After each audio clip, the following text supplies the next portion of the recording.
امت ہو.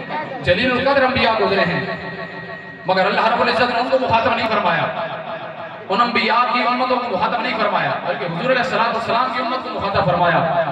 فرمایا کنتم خیر امہ، اے محبوب کی امت تم ایک بہترین امت ہو. اے آج ہمارے اندر کوئی بہتری والی بات، دودھ میں پانی ملاتے ہیں اس لیے بہتر ہے، اینٹیں پیس کر مرچوں مکس کر کے بیچتے ہیں اس لیے بہتر ہے، حرام خوری کرتے ہیں اس لیے بہتر ہے، ہمارے کلچر اور سوسائٹی کے اندر جو ہے وہ برائی ہے اس لیے بہتر ہے. گھر کی چار دیواری سے لے کر اسمبلی ہال تک شیطنت راج کر رہی ہے اس لیے بہتر ہے. تو اللہ رب العزت نے ارشاد فرمایا کنتم خیر امہ، اے محبوب کی امت تم ایک بہترین امت ہو. ہمارے اندر کوئی بہتری والی بات نہیں.